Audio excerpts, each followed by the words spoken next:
Ok, on est parti pour le cours. Alors, bon, on va essayer d'expliquer tout ça, toutes ces histoires de lumière, toutes ces histoires de spectre, tranquillement, et on va voir ce que ça donne. Alors, premièrement, on va faire un petit rappel sur ce qu'on a vu sur la lumière. Alors, vous avez vu la lumière quand vous avez été en cinquième, vous avez vu que c'était un truc qui allait tout droit, qui se transmettait dans le vide, blablabla, qui allait des objets vers nos yeux, qui avait certains objets qui les renvoyaient, d'autres qui les émettaient. Niveau cinquième, on laisse de côté. On a vu dans le chapitre d'avant, dans le chapitre 14, les règles de réfraction, comment la lumière se propageait vraiment. C'est-à-dire qu'elle se propage en ligne droite tant qu'elle est dans le même milieu, et dès qu'elle se retrouve à changer de milieu, donc à atteindre la frontière entre deux milieux, ce qu'on appelle un dioptre, eh bien elle est déviée. Et elle dévie en fonction des caractéristiques du milieu dans lequel elle entre, et du milieu dans lequel elle vient, selon des règles, les règles de Snell-Descartes que vous avez vues et que vous connaissez maintenant par cœur. Maintenant, on va essayer de rentrer un peu plus dans les détails. Alors, on va pas complètement aller dans les détails, il faut comprendre que étudier la lumière, c'est vraiment un des trucs principaux de la physique. La lumière, c'est quelque chose de très très particulier.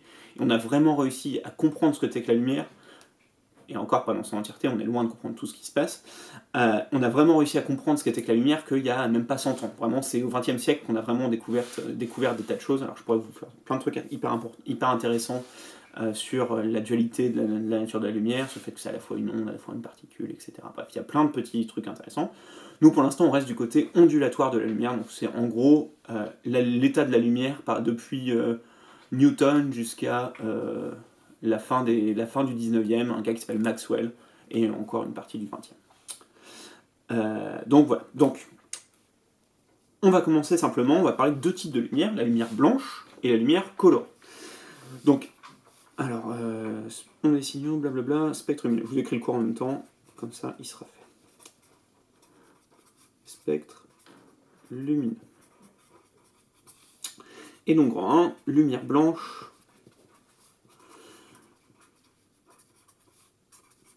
et colorée. Alors, qu'est-ce que c'est que ces histoires de lumière blanche et lumière colorée? Alors, premièrement, la lumière blanche, c'est pas vraiment blanche. La lumière blanche, c'est celle qui émet le soleil. Vous la voyez pas comme blanche, c'est juste qu'on la voit de manière, entre guillemets, incolore, c'est juste que c'est une lumière classique qui n'est pas d'une couleur particulière.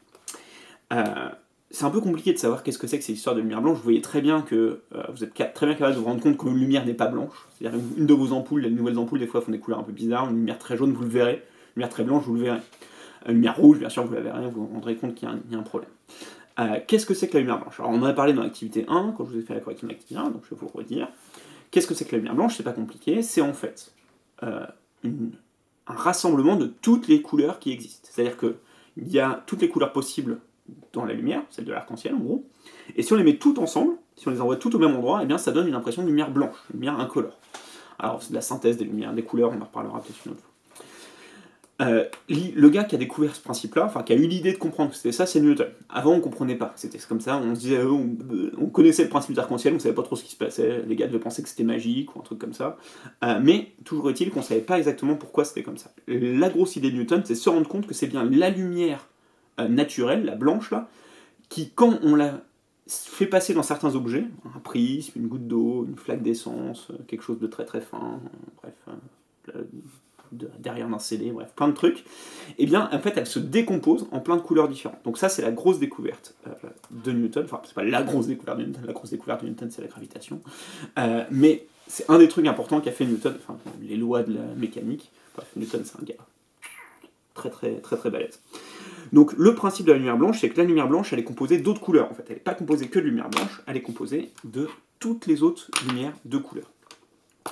Alors une infinité, hein. On parle d'une infinité de couleurs, c'est vraiment le dégradé, c'est-à-dire qu'il y a plein de couleurs entre les autres. Alors néanmoins, il y a des couleurs qui sont pas faciles de voir des lumières. Hein. La lumière marron, c'est pas forcément évident de ce que c'est que la lumière marron. On n'a jamais trop vu de lumière marron. N'empêche que ça existe quand même. En fait, toutes les couleurs qu'on a sont à l'intérieur du spectre. Alors je vais partir dans des conceptions un peu bizarres. On en reparlera plus tard dans la deuxième partie, mais il faut comprendre que la couleur, en physique, ça n'existe pas. Ok? Alors là vous êtes peut-être un peu genre choqué, genre quoi la couleur ça n'existe pas? Bien sûr que si, la couleur ça existe. Non, la couleur ça n'existe pas. La couleur c'est notre cerveau qui l'a construit. C'est-à-dire que notre cerveau voit des lumières, et à cette lumière donne une couleur. Mais si vous y réfléchissez bien, vous n'avez aucune preuve que la façon dont vous voyez les couleurs est la même que celle de quelqu'un d'autre. Parce que le seul moyen que vous avez de décrire une couleur, c'est de la décrire par rapport à quelque chose de la même couleur. Vous me dites, je vous demande, imaginez quelqu'un qui a jamais vu de fraise, et qui ne connaît pas la couleur rouge. Là, vous lui dites qu'est-ce que c'est que la couleur d'une fraise, vous lui dites c'est la couleur de quelqu'un qui a beaucoup d'émotions, de quelqu'un qui a très chaud, c'est la couleur du sang, c'est la couleur de quelque chose. Mais c'est le seul moyen que vous allez décrire. En fait, vous n'avez aucune preuve qu'on voit tous les couleurs de la même manière. L'idée, c'est juste qu'on a la même notion. Et la couleur, il faut vraiment comprendre que c'est un truc qui est uniquement fabriqué par notre cerveau. C'est nos yeux qui donnent à une lumière une certaine couleur. Enfin, notre cerveau, plutôt, notre petit bâtonnet, nos cônes, là, qui donnent les couleurs. Alors, à vrai dire, notre cerveau, il ne comprend pas les couleurs. Il n'a que 3 types de couleurs qu'il chope, et en faisant des mélanges de ces 3-là, il arrive à faire toutes les autres couleurs. Mais c'est tout.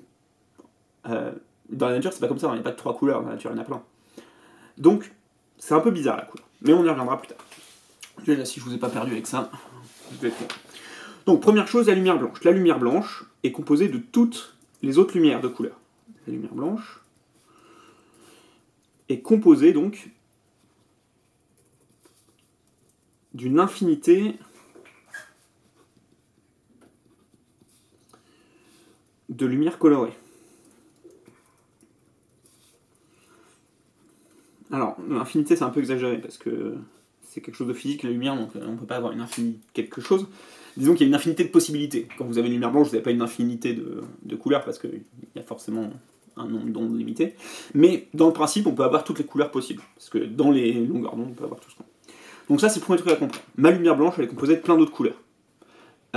Si je la fais passer à travers quelque chose, eh bien, à quelque chose de dispersif, je vais avoir une séparation de tout ça, et je vais pouvoir observer différentes couleurs. Chacune de ces couleurs, qui composent la lumière blanche, c'est une lumière colorée. Et cette lumière colorée, on va appeler ça une lumière monochromatique. Alors on va y arriver. Grand 2, lumière blanche. Non, ça c'était le grand 1, le petit 1 du grand 1, donc maintenant on est petit 2 du grand 1, donc sur la lumière colorée. Donc la lumière colorée. Alors qu'est-ce que c'est qu'une lumière colorée? Alors une lumière colorée, c'est une onde d'une certaine couleur. Okay, on parle d'un rayonnement monochromatique. Monochromatique, ça veut dire qu'il n'y a qu'une seule couleur. Mono, une seule, chromatique, couleur. D'accord? Monochromatique, une seule couleur. La lumière colorée. Donc, lumière colorée, c'est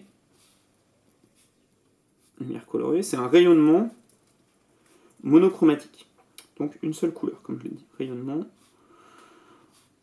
monochromatique. Alors ça ne veut pas dire que dès que vous voyez une lumière colorée, forcément c'est monochromatique. Ça, le seul moyen de voir, c'est d'observer le spectre. C'est-à-dire d'observer ce qu'il y a derrière pour voir si ça marche ou pas. Donc il faut faire passer à travers un réseau, faire passer à travers un prisme, et voir si effectivement il y a plusieurs couleurs. Si vous avez une lumière rouge, c'est pas forcément monochromatique, ça peut être plusieurs rouges qui sont assemblés et qui donnent que du rouge. Mais de manière générale, on considère qu'une couleur c'est monochromatique, si on n'a vraiment qu'un seul spectre, qu'une seule couleur, c'est monochromatique. Donc je reprends, même une lumière blanche elle est composée d'une infinité de rayonnements monochromatiques qui sont des lumières colorées.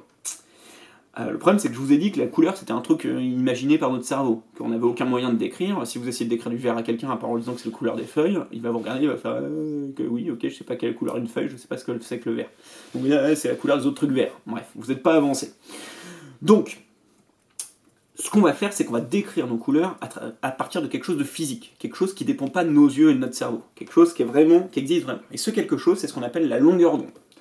Alors, qu'est-ce que c'est que la longueur d'onde? On ne va pas rentrer dans les détails. Vous vous rappelez notre cours sur le signaux sonore. Les signaux sonores, on avait des super cours. Je vais vous faire un petit dessin. Les signaux sonores, on avait fait des super cours, et on avait vu les caractéristiques d'une onde. On avait vu qu'une onde, c'était comme ça. Je vais vous montrer le schéma que je fais après. On avait vu qu'on avait un truc qui monte et un truc qui descend. On avait un signal qu'on appelait sinusoïdal. Et on avait des périodes. La période qui correspondait, du coup, à la répétition d'un motif élémentaire.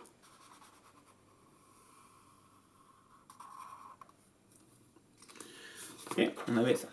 D'accord? Très bien, là, vous voyez, j'ai dessiné une période en vert par rapport au noir, donc peut-être pas la différence.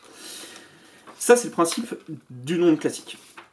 La période, c'est la durée d'un motif élémentaire. C'est une façon de voir la chose. Mais ce qu'on peut voir, c'est qu'au lieu de représenter l'onde qui évolue dans le temps, on représentait l'onde qui évolue dans l'espace, c'est-à-dire entre le début et la fin de la période. Vous voyez, vous faites bouger une corde, ça fait une onde. Si on ne regarde pas la durée de la période, mais la longueur du motif élémentaire, eh bien cette chose qu'on voit, c'est plus la période, c'est la longueur d'onde. La longueur d'onde, c'est ça, c'est la longueur du motif élémentaire de mon onde. Ok, donc là, c'est plus un temps, c'est plus le temps que prend mon onde pour faire machin chose là, c'est vraiment la distance, la taille du truc. Et donc là, on parle bien d'une longueur d'onde. Donc, la longueur d'onde d'une onde, pour une lumière, donc pour un certain type de rayonnement, qu'on appelle des rayonnements électromagnétiques, eh bien ça correspond à sa couleur. Et pas n'importe laquelle, la longueur d'onde dans le vide. Parce que les longueurs d'onde, elles changent en fonction du milieu. Donc, quand on parle, par approximation, on a tendance à, quand on parle de longueur d'onde d'un rayonnement, on parle de longueur d'onde dans le vide. C'est un peu abusif. Donc on a la longueur d'onde de la lumière dans le vide. Et chaque longueur d'onde correspond à une couleur. Vous avez 400, c'est du violet, nanomètre. 800, ça va être du rouge. 600, ça va être genre du jaune. 530, ça va être genre du vert. Ok ? Donc c'est ça l'idée. L'idée, c'est qu'on a nos longueurs d'onde dans le vide qui correspondent à une couleur.